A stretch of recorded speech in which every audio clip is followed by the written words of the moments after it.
Hello, everybody, and welcome to another episode of Season 2 of Cohort W. I am your host, USAWOC faculty member and current Warrant Officer Historical Foundation Fellow, CW5 Leonard Momini. Today's episode is a break from the norm, as we will be exploring the leadership of a senior warrant officer that has left the ranks of current military service. It has long been said that a soldier is a soldier for life. That means that a soldier for life will remain a leader as well. Today's guest models the concept of being a soldier and leader for life. Since retired senior warrant officer continues to serve the cohort, the country, and even Army history as a whole. His mentorship and insight remains highly sought after, even though the senior warrant officer left the military behind just a few years ago. The conversation, as with all other guests, will be directed at leadership and the necessary continued service to community, Army, and the country, even after departing uniformed service. We will talk about this incredible leader's current and continuing work and learn about how the Army and his time as a warrant officer inspired such tremendous continued service. So, without further ado, can you please share with the audience a little bit about yourself? First, thank you for having me on. I'm very happy to do this. My name is Jim Steddum. I am a retired Chief Warrant Officer 5. I was a member of the United States Army JAG Corps for the last 30 some years of my military service. I joined the Army in 1987 and retired in 2019. And I have very much enjoyed my military service, and I continue to serve as now an Army civilian. All right, there it is. The veil and mystery have been removed, and we've just introduced a dear friend and mentor of mine from the Career College. Jim, thank you so much for being on the show. It's my great pleasure to be here with you. All right, sir. Can you please tell us, what your MOS was specifically, maybe your branch and how you came into that branch, and something about your more formative assignments? I was a member of the United States Army JAG Corps. When I enlisted in the active component, I became a 71 Delta. And back then, that was a legal specialist. And I served at various echelons, primarily at the battalion level, and one or two assignments at the division level. I was assigned to 101st Airborne Division and 4th Infantry Division. While I was assigned to 4th Infantry Division, I applied for and was selected to be a JAG Corps Warrant Officer, MOS, then 550 Alpha. During my first assignment as a Warrant Officer at Fort Leavenworth, Kansas, that MOS changed to 270 Alpha. From that time on, I served at, Fort Leavenworth, my first assignment, the Army JAG School, where I served as the first proponent Warrant Officer as a CW2 under the technical supervision of CW5 Sharon Swartworth. Oh, wow. I went to U.S. Army Alaska, went to 2nd Infantry Division in Korea, U.S. Forces, Afghanistan, Fort Rucker. Well, since I know a little something about you, I would like to hone in on two particular assignments that you happen to recall there. First, what was it like as a W01 going to Fort Leavenworth for your initial assignment? There's a lot of stories about Fort Leavenworth. So, it's a very officer-centric installation, a 3-star headquarters, the Combined Arms Center, and but it's also very popularly known for its the United States Disciplinary Barracks, which we had a big part in supporting. But as a brand new W1, and only the second W1 in probably a decade, and the first one was very good. His name was Jeff Martin. Everybody loved Jeff Martin. During my first 3 or 4 months, if somebody asked me a question and I had that quizzical look on my face, they would just say, "Oh, don't worry, we'll just call Jeff." And so I had very big shoes to fill. But at the end of my 2 years there, I developed lifelong friends, military and civilian, and still maintain those contacts today. It's just a tremendous learning experience coming from that. But it was also a difficult experience in an installation that really did not understand warrant officers.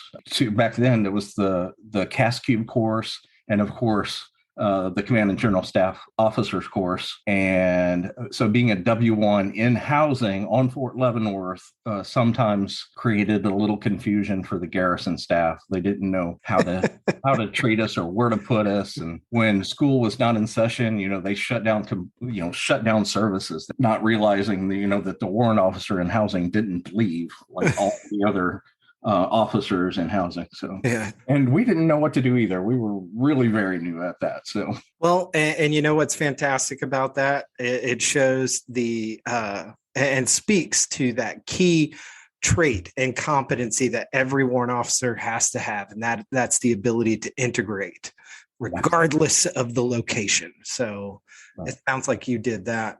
And it was a foundational assignment, and I really did learn a lot from it and look back on it often. Boy, I know we could touch on the Afghanistan assignment, but something that's always so interesting for all the other warrants when they talk to a JAG warrant is, could you tell us what life was like on your assignment in the Pentagon? Yes. So the Pentagon is a wonderful place to visit. My very last assignment in the Army was 4 years at the Pentagon. I served as the Chief Warrant Officer of the JAG Corps.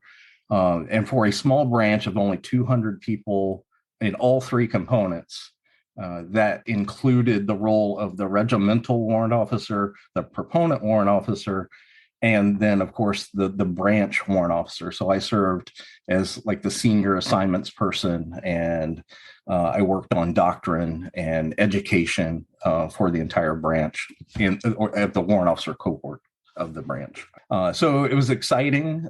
It was rewarding working at the 3-star level in the Pentagon, which is unique because most branches are at their center in school. And because the JAG Corps is not a TRADOC center in school, it's a special branch. It's managed by the Judge Advocate General, which is a 3-star staff officer of the Chief of Staff of the Army.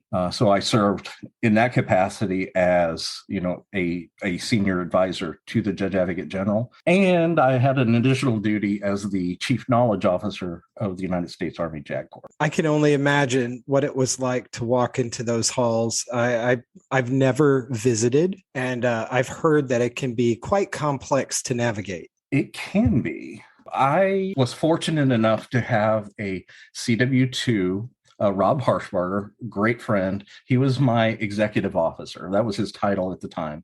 And what he did for me was walk me around everywhere. He showed me where everything was and kept me on track, kept me on time. And, we would walk to the gym together. But after about 2 weeks, I was like, I've got to do this on my own at some point. So one night I decided I was going to go to the gym on my own and didn't have an escort and got lost. And not only did I get lost, but I got locked into a room that I couldn't get out of. Oh, no. Yes. And it was, so it was kind of after hours. There weren't a lot of people around. There was no cell service, of course. It was really hot. And I started to panic a little bit. I eventually found a wall phone, like an elevator phone, called the Pentagon Police Force for help. They located me, escorted me out of the building in somewhat humiliating fashion, in full battle rattle, and confiscated my ID card, had to do an incident report, and needless to say, I never went to the gym inside the Pentagon again. Oh my goodness. A warrant officer being escorted out of the Pentagon. But I'm certain other people have shared in that same situation from our cohort. I hope so. I mean, obviously, with things culminating as serving as a chief warrant officer of the Corps, CWOC, you left the Army, and I believe you said it was around 2019. So where's life taken you since leaving the active duty roles? So before I went to the Pentagon, I was assigned to the Warrant Officer Career College. And that's where I was selected for promotion, and then immediately assigned as a W5 to one of our only 3 places for active duty W5s. After my 4-year tenure, my family had kind of grew roots in enterprise around Fort Rucker, and my kids started having kids. And so that's why I came back to Fort Rucker to be around grandchildren. Not to mention that the fact that we just enjoyed the Fort Rucker community. Enterprise Ozark Daleville area is a very military friendly area. So it was just a natural progression to come back. The Judge Advocate General that hired me as the CWOC told me right before I retired that if I could, I should take 6 months off, just enjoy life. Don't worry about a job if you could afford it, that kind of thing. And I was able to do that for about 3 months and just enjoy being home, getting out of the mindset I had to check email every day and just, figuring out what's next. And I think that was probably the most beneficial piece of advice that I'd ever gotten. Having known you did not stay stationary too long. You started to get involved shortly after retiring into a lot of different other organizations. Can you share with us a little bit about those different agencies you became involved with once you left the military? So when I was here the first time at Fort Rucker, I got involved with the Veterans of Foreign Wars, the Enterprise Post, and several friends, so I got re-involved in that as soon as I got back, one night a month, that kind of thing. It was not a big deal. But one of my friends who was in the Post asked me to go to lunch with him and another guy. And I'm like, yeah, sure. Why not? Little did I know it was a job interview. A local business owner, Barry Moore, who was running for U.S. House of Representatives. And I've known him, his kids went to school with my kids. I mean, we know him in the community, but I didn't know him personally. Bought my lunch and asked me a few questions and said, I'll see you tomorrow. And I'm like, well, okay. And so he hired me to be like a logistician and a veteran liaison for his campaign.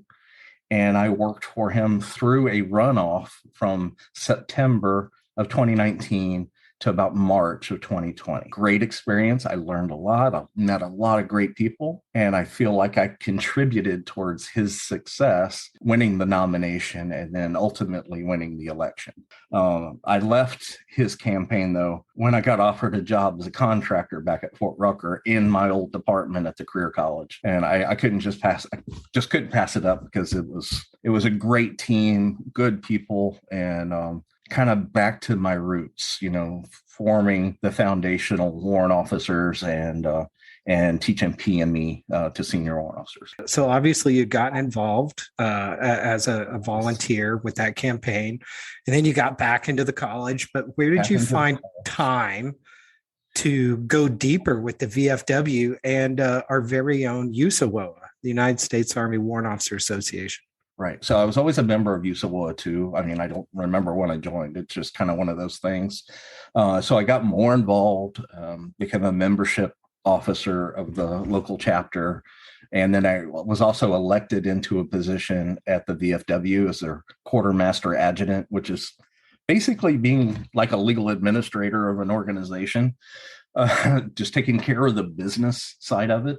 The Warrant Officer Association didn't take quite as much time, but I also joined the American Legion and the Disabled American Veterans and other things in the community. And I wanted to just, serve all those things I really couldn't do on active duty. But I quickly found that I was doing too much.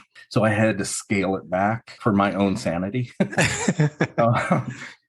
Maybe I feel like I still got to get it in while I can. I don't know, but I'm fully committed to the VFW. Helping veterans is something that I will always try to do as long as I can. We owe it to our veterans to do that. Most of the veterans that we serve locally are Vietnam era. Most of them are Vietnam combat veterans. Obviously, you're pretty passionate about serving those veterans. How does this service contribute to the sense of community at large? I think it does here. I think there's a big sense of service here in this area. And I think you'll probably find that in the immediate area of all Army installations, whether it's a warrant officer, NCO, or O grade. But in this area specifically, there is a huge sense of pride and commitment towards veterans and the community. It's like a veteran community here. So being somebody that's, or at least tries to be a selfless servant or just a servant, this is a great location for it. Well, I think you do that well. I know that VFW and their service to the community goes beyond simply being there for the veterans. And I've got to ask you, what's your favorite part about serving after leaving active duty? It's not having the restrictions. I think, the grass is always greener kind of concept. We have a lot of maneuver space to do the things that we need to do for the people that need it. If somebody needs an electric bill paid, we can pay it, and we don't have to give them a class. We don't have to counsel them. We can just do it. And then we can provide mentorship, and we can provide just brotherhood or sisterhood to, people that we have this common bond with. And it just feels good. It's not just your volunteer service and service to the community. You are still actively sought out by the Judge Advocate Corps. Why is that? And can you speak to your continued contribution to the Corps? Well, I'd like to think that I have some people that look to me for mentorship. And I still have a lot of friends in the JAG Corps, not that old yet. And I really appreciate the way the JAG Corps has its Soldier for Life program kind of internal to the branch. They call it the JAG Corps Ambassador Program. And they say, JAG Corps for Life. We give a key to the regimental home, kind of like a key to the city. You're always welcome home. But that symbolic key means a lot. They keep us informed. So we have a JAG Corps Ambassador newsletter that comes out to the retirees.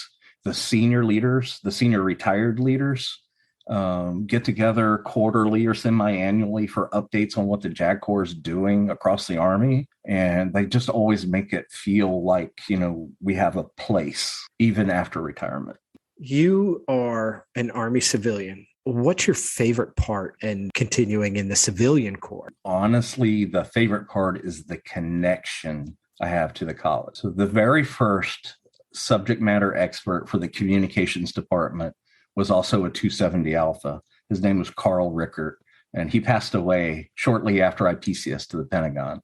He was a very close friend and a great leader in the organization. Being able to come back and be in the position that he was in means a lot to me personally. But from a professional standpoint, being able to affect change, or at least argue for change, making not just the organization better, but I think we really have an opportunity to shape what the warrant officer and the warrant officer cohort of the future looks like through what we do at the college. And that is very exciting for me. And things are getting better every single day. I mean, I think we do things well. Obviously, there's always room for improvement in an organization, but we are at a point right now in the college that is just super exciting. And I can't wait for the commandant to unveil what's going on across the Army.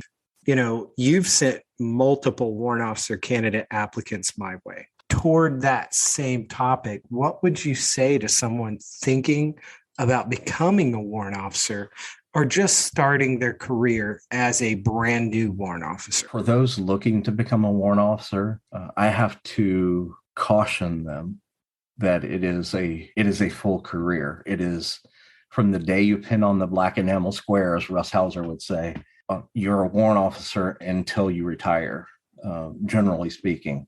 And so it must be something that you commit to. It's got to be something that you're willing to commit the rest of your military career to.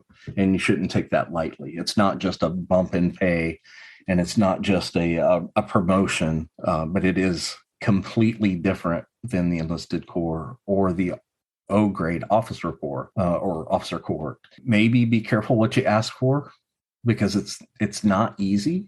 It shouldn't be easy. And we look for the best and brightest. And you have to have a certain something about you that would make you good to be a warrant officer. If you're a new warrant officer, you've gone through the training and you've pinned on that black enamel square. Just remember where you came from and also what your purpose is in the Army. I think it's really important to know that we are of service. It's not about ego and it's not about who's better than who. It's about making our organizations better and getting the mission accomplished in service of our commanders and the bigger mission. We should always be looking up and out. Obviously, you encourage joining up with anything that would allow for continued service. So what would you say to a warrant officer considering retirement or leaving service about the value of continuing to serve both community and country post-military?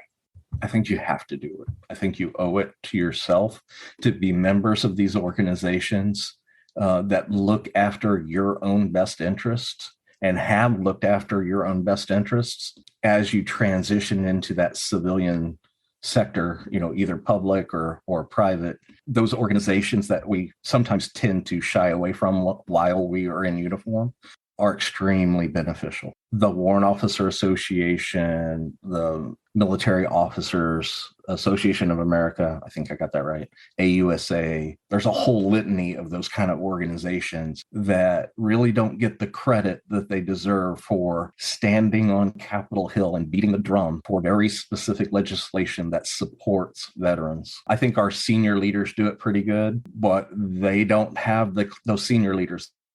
Those 3 and 4 star generals on Capitol Hill do not have the clout that the 1.5 million people of VFW have, or the 30,000 members of the Warrant Officer Association that fights specifically for warrant officer items or issues, and AUSA for all of the technology that the military needs.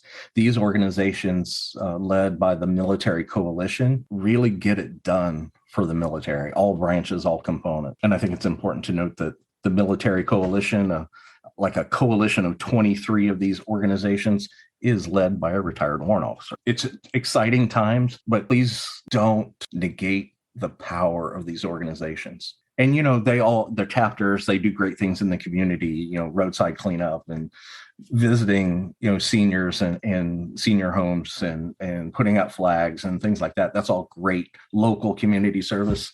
But the community service or the service to the nation is really where they make their money. And so I think it behooves us all to be a part of that. Is there a favorite piece of leadership advice you would like to share with any of our listeners? This piece of advice is something I really didn't learn until probably I retired. And it's in large part due to the commandants, the current and most previous commandant of the Career College, and also maybe the last 2 judge advocate generals that I've worked for, and that is read. And I know as a W1, there's not a lot of time to do that, but there is time that you can make. Like when you're driving, listen to a book, learn about your history, learn leadership skills and share or learn from experiences of others. I think it's just incredibly valuable because when you learn, you have something to share with others. And I really didn't learn that until recently. And one other thing is those connections. I just can't get over the connections between people. So you interviewing me after you were my boss and you replaced my previous boss, Russ Hauser, who also, started Cohort W. The connections in this Army are just amazing things. It's a small Army and it's a tight family. It is a small Army and it's a very tight family. And I also agree with your point on reading. Another one of my mentors, CW5 retired John Robinson, always made that one of his major points to leave students with. It's stay curious and read. So I'll ask before I start the closing bit, do you have any books you're currently reading or you would recommend? So Secretary Esper, A Sacred Oath. Sacred Oath. Yeah, excellent book. Definitely recommend it. Well, Jim, I got to tell you, it has been absolutely fantastic to have you as a guest. And I know that Russ will certainly get a kick out of this when he starts to listen. And it's been great to hear that the success of a senior warrant officer does not end when they leave the service. Thank you for your continued service in a civilian capacity. The cohort remains proud of your continued representation of the best qualities of the Army Warrant Officer. And also, thank you so much for your time and sharing about your phenomenal career. Thank you so much, Mo. I really appreciate this.